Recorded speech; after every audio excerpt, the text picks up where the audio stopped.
Sa ngalan ng Ama at ng Anak at ng Espiritu Santo. Amen.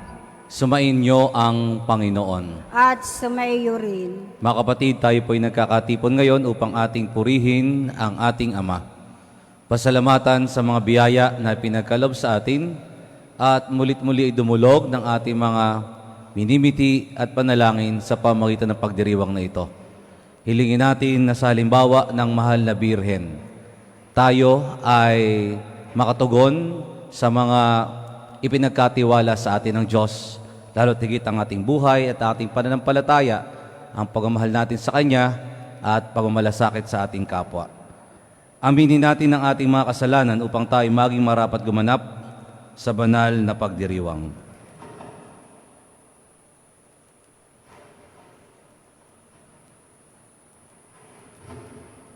Inaamin ko sa makapangyarihang Diyos at sa inyo mga kapatid na lubha akong nagkasala sa isip, salita, sa gawa at sa aking pagkukulang.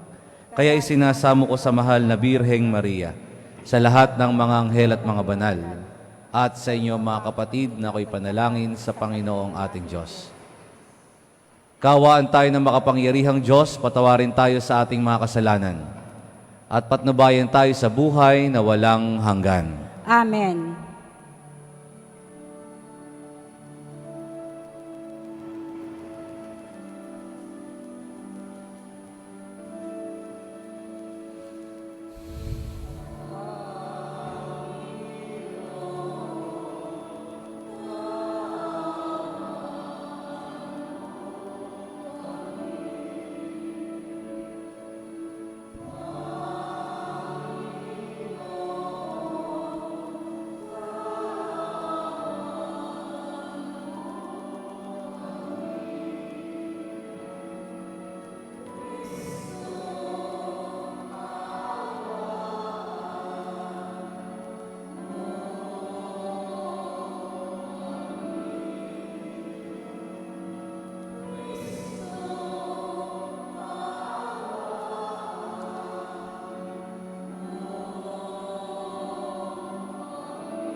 Manalangin tayo.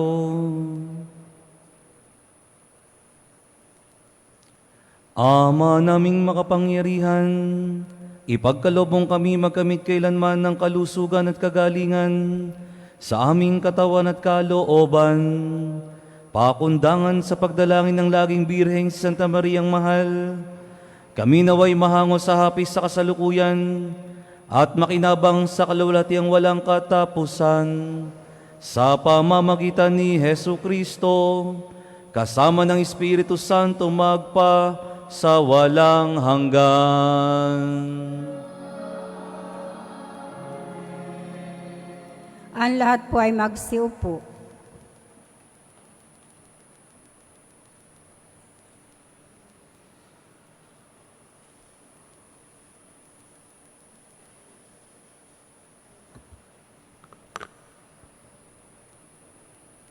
Pagbasa mula sa unang sulat ni Apostol San Pablo sa mga taga-Tesalonika. Mga kapatid, hindi na kailangan paalalahanan pa kayo tungkol sa pag-ibig na dapat iukol sa mga kapatid sa pananampalataya. Yamang itinuro sa inyo ng Diyos kung paano kayo mag-ibigan. At ito nga ang ginagawa ninyo sa mga kapatid natin sa Macedonia. Gayunman, ipinakikiusap pa rin namin sa inyo. Mga kapatid, na pag-ibayuhin ninyo ang inyong pag-ibig. Pagsikapan ninyong mamuhay ng tahimik. Ang inyong harapin ay ang sarili ninyong gawain. Magpagal kayo para sa inyong ikabubuhay tulad ng sinabi namin sa inyo. Ang salita ng Diyos. Salamat sa Diyos.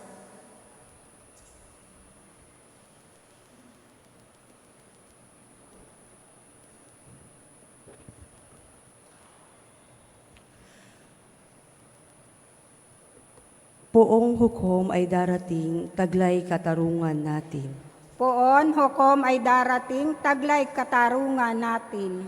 Umawit ng bagong awit at sa poon ay ialay, pagkat yaong ginawa niya ay kahangahangang tunay. Sa sariling lakas niya at taglay na kabanalan, walang hirap na namatamo yaong hangad na tagumpay. Poon hukom ay darating, taglay katarungan natin. Umingay ka karagatan at lahat ng lumalangoy. Umawit ang daigdigan at lahat ng naroroon. Umugong sa palakpakan pati yaong kalaliman. Umawit ding nagagalak ang lahat ng kabundukan. Poon hukom ay darating, taglay katarungan natin. Pagkat siya'y dumarating maghahari sa daigdig, taglay niya'y katarungan at paghatol na matuwid. Poon hukom ay darating, taglay katarungan natin. Ang lahat po ay magsitayo.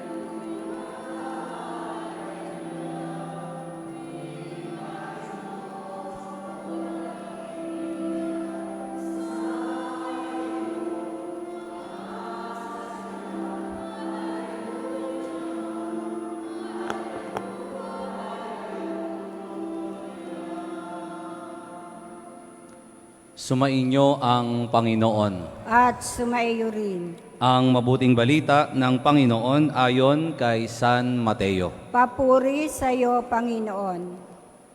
Noong panahong iyon, sinabi ni Jesus sa kanyang mga alagad ang talinhagang ito. Ang paghahari ng Diyos ay may tutulad dito.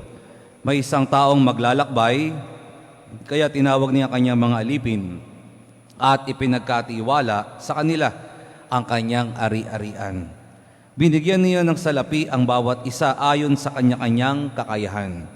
Binigyan niya ang isa ng 5,000 piso, ang isa na may 2,000 piso, at ang isa pa ay 1,000 piso. Pagkatapos siya'y umalis. Humayo agad ang tumanggap ng 5,000 piso at ipinangalakal iyon at nagtubo siya ng 5,000 piso. Gayun din naman ang tumanggap ng 2,000 piso ay nagtubo ng 2,000 piso. Ngunit ang tumanggap ng 1,000 piso ay humukay sa lupa at itinago ang salapi ng kanyang Panginoon. Pagkaraan ng mahabang panahon, bumalik ang Panginoon ng mga aliping iyon at pinapagsulit sila. Lumapit ang tumanggap ng 5,000. Wika niya, Panginoon, heto po ang 5,000 na bigay ninyo sa akin. Heto pa po ang 5,000 na tinubo ko. Sinabi sa kanya ng Panginoon, magaling, tapat at mabuting alipin. Yamang naging tapat ka sa kaunting halaga, pamamahalain kita ng malaking halaga. Makihati ka sa aking kagalakan. Lumapit din ang tumanggap ng 2,000 at ang sabi, Panginoon, heto po ang ibinigay ninyong 2,000. Heto naman po ang 2,000 piso na tinubo ko. Sinabi ng kanyang Panginoon, magaling, tapat at mabuting alipin. Naging tapat ka sa kaunting halaga, kaya pamamahalain kita sa malaking halaga. Makihati ka sa aking kagalakan. At lumapit naman ang tumanggap ng 1,000 piso. Alam ko pong kayo'y mahigpit, aniya.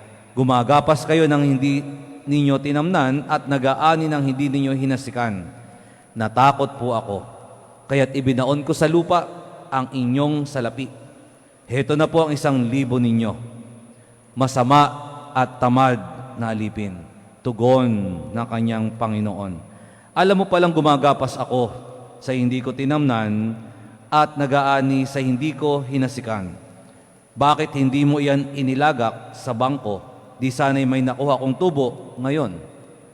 Kunin ninyo sa kanya 1,000 piso at ibigay sa may 10,000, sapagkat ang mayroon ay bibigyan pa at mananagana, ngunit ang wala, kahit ang kaunting nasa kanya, ay kukunin pa. Itapon ninyo sa kadiliman sa labas ang aliping walang kabuluhan, do'y tatangis siya at magngangalit ang kanyang ngipin. Mga kapatid, ang mabuting balita ng Panginoon. Pinupuri ka namin, Panginoong Kristo. Ang lahat po ay magsiupo. Magandang umaga po sa inyong lahat. Magandang umaga po, Father. Sa pagdiriwang po natin ngayon ng banal na misa, sa salita ng Diyos, pinapaalalahanan tayo na tungkol sa mga ipinagkatiwala sa atin ng Diyos. At ito ay pinaalala niya sa pamamagitan ng parabola o talinhaga tungkol sa mga talento. Sa wikang Banyaga po, ito po ay tinatawag na the parable of the talents. May pinagkatiwala ang Diyos. Ano ang ginawa ng mga tao na pinagkatiwalaan niya? At meron pong 3 na pinagkatiwalaan sa talinhaga na binanggit ng Panginoong Kristo according sa kanilang kakayanan na pakinabangan at pagyabungin ang biyaya ng Diyos. At yung 2 ay naging mabunga. Kung anong pinagkatiwala sa kanila ay kanilang pinagyabong, at sa pagbabalik nito ay natuwa ang Panginoon. Kaya sabi, makihati kayo sa aking kagalakan. Gayun din, yung isa naman ay isa ring halimbawa ng pinagkatiwalaan. Pero hindi niya ginamit, hindi niya pinagyabong, hindi niya pinakinabangan sa kanyang sarili at maging sa kapwa ang ipinagkatiwala sa kanya ng Diyos. Kaya hindi siya nakahati sa kagalakan ng Panginoong nagtiwala sa kanya at siya ay hindi pinapasok, pinatapon sa labas. Doon siya ay tumangis at nagngangalit ang ngipin sapagkat hindi siya nakapasok sa kaharian ng Panginoon. Ito pong talinhagang ito ay nagpapaalala sa atin ng una, tayo po'y pinagkatiwalaan ng Diyos. Kaya nga po, ang tawag sa atin, we are the stewards of God's creation. Kung ano yung ating katatayuan, kung ano ang ating estado, kung saan tayo nagmimisyon, kung ano ang ating kalagayan sa buhay, tayo ay pinagkatiwalaan ng Diyos. Una tigit sa lahat ng ating sariling buhay. Paano natin pinapakinabangan? Paano natin inaalagaan? Paano natin pinagyayaman ng ating buhay? Yung ating mga talento, yung ating kakayanan, yung ating pagtatrabaho, yung pagmimisyon, yung pag-aalaga mismo ng ating sariling kalusugan, yung pag-aalaga ng mga buhay na pinagkatiwala sa atin ng Diyos, magagawa natin ito sa pamamagitan ng ating sariling buhay. Ano ho? At sa buhay, hindi lang yung ating pisikal, kundi may kakayanan tayo, meron tayong mga abilidad, at lalo tigit meron tayong panahon upang ating pagyabungin. Sabi nga po ay pinagkatiwalaan tayo ng time, talent, and treasure. According to how we can handle, we can improve, we can develop sa iba't ibang pamaraan, sa iba't ibang pagkakataon. At paano natin ito pinagyayaman? Paano natin ito pinagyayabong? Ito po makikita natin at mapapagnilayan sa tuwing tayo nagdadasal, nakikipag-usap sa ating Panginoon. Yung ating panahon, paano natin ginugugol yung ating panahon sa maghapon? Yung pong Lunes hanggang Sabado, ito ay ginugugol natin, most ay para sa ating pamilya, para sa pangsuporta sa ating pamilya. Paano yung araw ng Linggo na dapat atin namang itinatakda sa pagpupuri natin sa Diyos, at sa paggawa ng pagmamalasakit, pagmamahal sa ating kapwa. Ito po yung kung paano natin gagawing banal ang araw ng linggo sa ating panahon, yung ating time. We worship our God and we love our neighbor through acts of charity. Ito po yung time, yung talent. Yung talent na papakinabangan din natin para sa ating pagtatrabaho na pinangsusuporta natin sa ating pamilya. Paano naman yung ating talento na kaya nating ibahagi sa simbahan? Napakarami pong apostolado ng simbahan. Iba't ibang aspeto ng buhay, iba't ibang larangan ng buhay, iba't ibang paglilingkod sa tao. Paano natin ibinibigay ang ating sarili? Lalo tigit po ngayon ay pinalalakas ang pagtawag sa atin ng pagsasabuhay ng pagiging hari, pari at propeta. Yung pong ating pagiging hari, yung paggabay katulad ni Kristo sa ating kapwa parokyano dito sa ating simbahan. Yung ating pagiging propeta, yung ipinapahayag natin ang salita ng Diyos at pagtuturo ng aral ni Kristo sa ating kapwa. Ginagawa natin ito sa ating buhay at magandang panawagan sa paggamit natin ng ating talento. How can we preach and spread the Word of God? At pangatlo, yung ating treasure. Sabi nga po, walang napakayaman na hindi kayang tumanggap at wala rin namang napakasimple ang buhay para hindi magbigay kahit kaunti. At ito po ay napakalaki sa paningin ng Diyos. Yung alam nating para sa atin, pero isasakripisyo natin para sa ating pagtulong sa apostolado ng simbahan. Either directly or indirectly, ibibigay natin sa ating kapwa o yung proyekto ng ating simbahan. Ito po yung tinatawag na lahat ng ipinagkatiwala sa atin ng Diyos na meron sa ating buhay. At sa huli, katulad ng ginawa ng tatlo, they faced the Lord who entrusted many things to them. Haharap din ho tayo sa Diyos. At ang tanong niya, paano mo pinagyabong? Paano mo pinakinabangan? Paano mo ginamit ang lahat ng ipinagkatiwala sa iyo ng Diyos sa pagmamahal sa Kanya at pagmamalasakit sa ating kapwa? Sa pagninilay po natin at pananalangin, kapag kita natin ay hindi pa tayo nagiging mabuting katiwala, meron pa tayong ngayon, meron pa tayong kinabukasan upang ating pagyamanin, upang ating pakinabangan at gamiting mabuti lahat ng ipinagkatiwala sa atin ng Diyos. Sa pagpapatuloy po ng ating misa, hilingin natin na magi tayong mabuting katiwala dahil sa pamamagitan nito, tayo makikihati sa kagalakan, sa kaharian ng Diyos.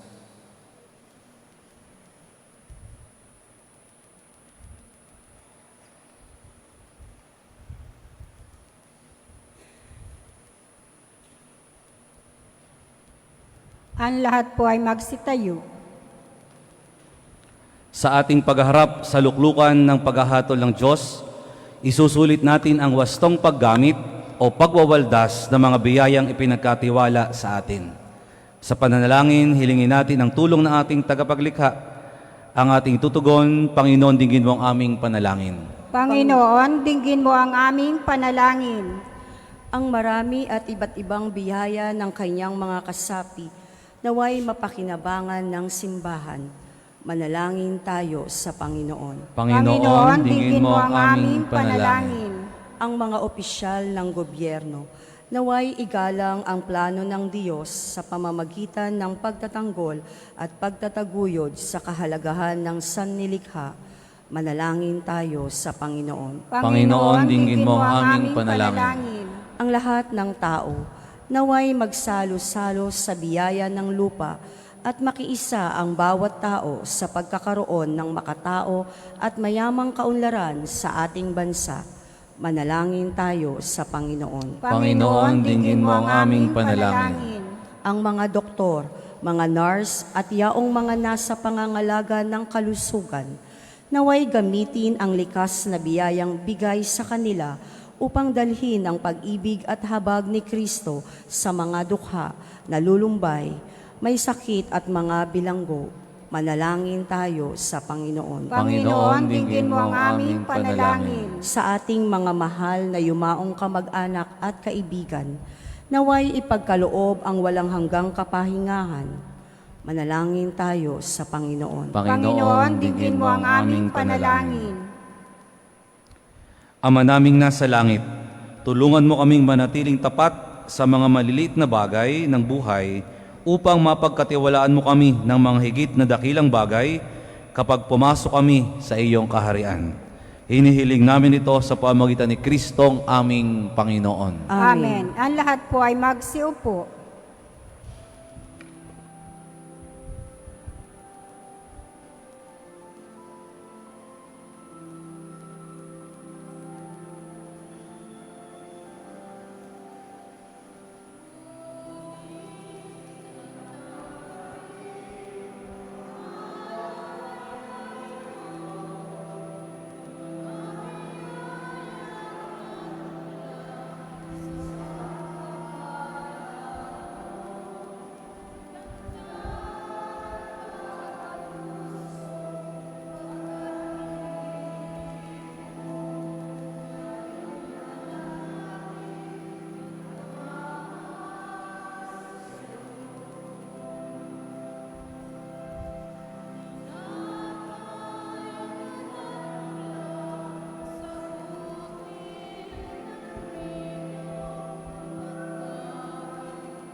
Ang lahat po ay magsitayo. Manalangin kayo mga kapatid upang paghahain natin ay kalugdan ng Diyos amang makapangyarihan. Tanggapin nawa ng Panginoon ito paghahain sa iyong mga kamay, sa kapurihan at karangalan, sa ating kapakinabangan at sa buong sambahin niyang banal. Ama naming lumikha, ang iyong nagkatawang taong anak, ay tumulong nawa sa aming ginagawa, upang siya na iniluwal ni Maria, nang di bumawas kundi lalo pang nagpaganap sa pagkabirhen, ay magpakindapat na kalugdan mo ang aming paghahain, sa ikapagpapatawad ng mga kasalanan, sapagkat siyang Panginoong kasama ng Espiritu Santo, magpasawalang hanggan. Sumainyo ang Panginoon. Itaas sa Diyos ang inyong puso at diwa.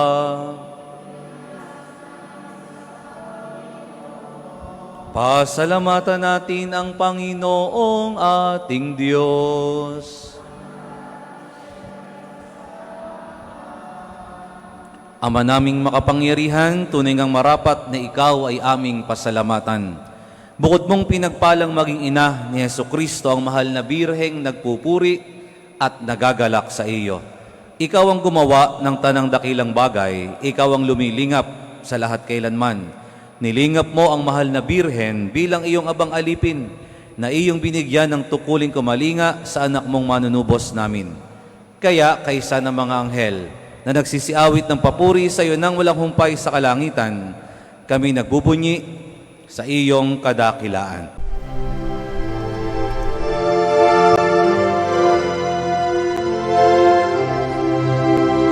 Santo, Santo, Santo, Panginoong Diyos makapangyarihan, napupuno ang langit at lupa ng kalwalhatian mo. Hosana sa kaitaasan, pinagpalang na paririto sa ngalan ng Panginoon. Hosana sa kaitaasan.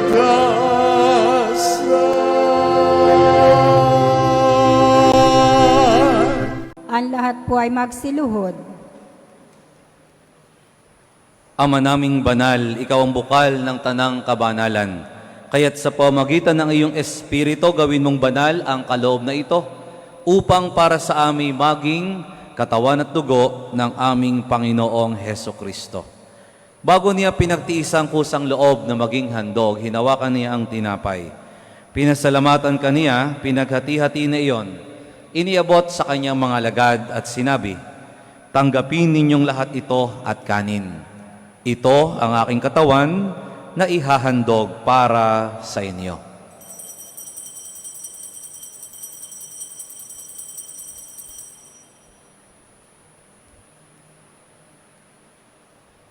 Gayon din naman, nung matapos ang hapunan, hinawakan niya ang kalis, muli kanyang pinasalamatan. Iniabot niya ang kalis sa kanyang mga alagad at sinabi, "Tanggapin ninyong lahat ito at inumin. Ito ang kalis ng aking dugo, ng bago at walang hanggang tipan. Ang aking dugo na ibubuhos para sa inyo at para sa lahat sa kapagpapatawad ng mga kasalanan.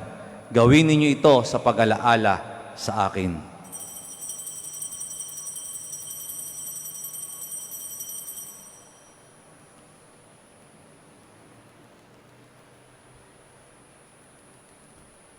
Ipagbunyi natin ang misteryo ng pananampalataya.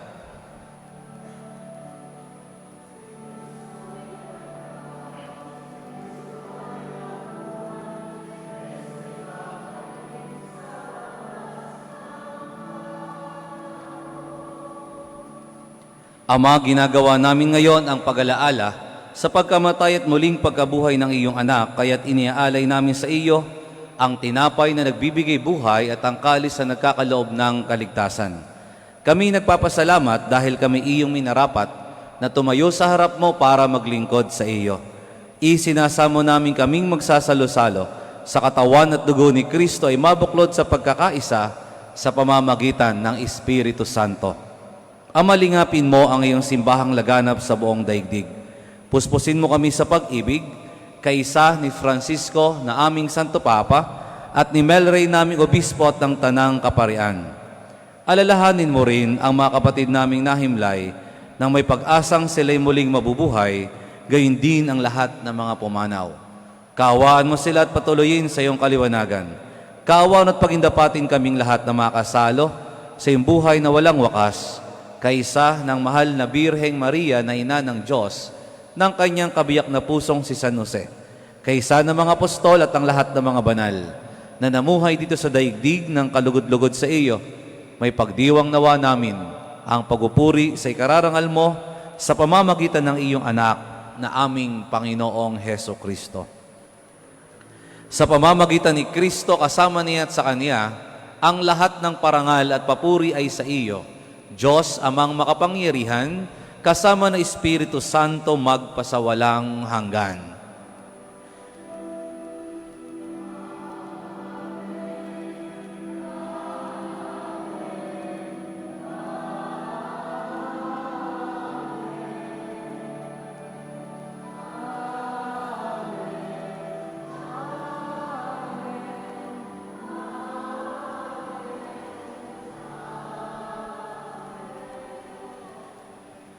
Ang lahat po ay magsitayo. Sa tagubilin ng mga nakagagaling na utos at turo ni Jesus na Panginoon natin at Diyos, ipahayag natin ng lakas loob.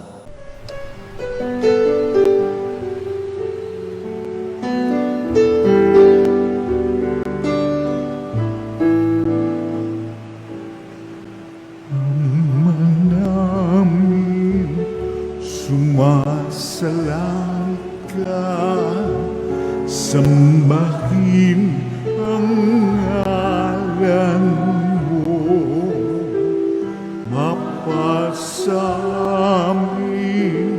ang kaharian mo, sundin ang loob mo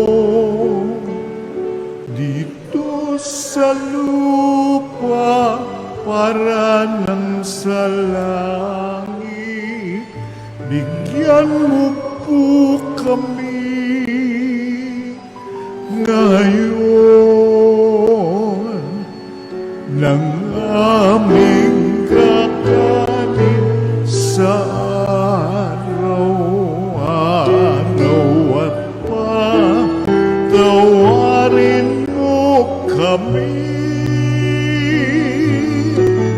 sa aming mga sala para ng pagpapatawan namin sa nagkakasala sa amin, at huwag mo kaming ipagdulot sa tukso, at yadya mo kami sa lahat ng masama. Hinihiling namin kami iadya sa lahat ng masama. Pagkalooban ng kapayapaan araw-araw, iligtas sa kasalanan, at ilayo sa lahat ng kapahamakan, samantalang aming pinananabikan ang dakilang araw ng pagpapahayag ng tagapagligtas naming si Heso Kristo.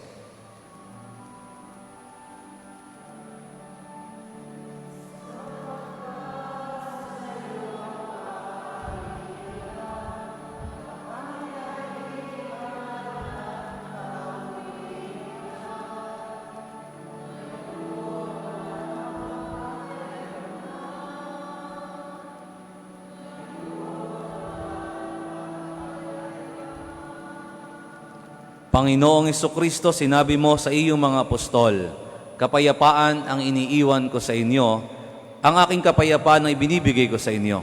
Tunghayan mo ang aming pananampalataya at huwag ang aming pagkakasala. Pagkalooban mo kami na kapayapaan at pagkakaisa ayon sa iyong kalooban, kasama na Espiritu Santo magpasawalang hanggan. Amen. Ang kapayapaan ng Panginoon ay laging sumainyo. At sumaiyo rin. Magbigayan kayo ng kapayapaan sa isa't isa.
Ang lahat po ay magsiluhod. Ito ang kordero ng Diyos. Ito ang nag-aalis ng kasalanan ng sanlibutan. Mapalad ang mga inaanyahan sa kanyang piging. Panginoon, hindi ako karapat-dapat na magpatuloy sa iyo, ngunit sa isang salita mo lamang ay gagaling na ako.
Ang lahat po ay magsitayo. Manalangin tayo. Ama naming mapagmahal, sa pagsasalo namin sa banal na paikinabang, ang iyong kagandang lobsa ay aming inihiling upang ang pagkaparangal namin sa mahal na Birhen at pagtulad namin sa Kanya ay magpagindapat na aming paglingkuran ang pagganap sa kaloob mong kaligtasan sa pamamagitan ni Hesu Kristo kasama ng Espiritu Santo magpa sa walang hanggan.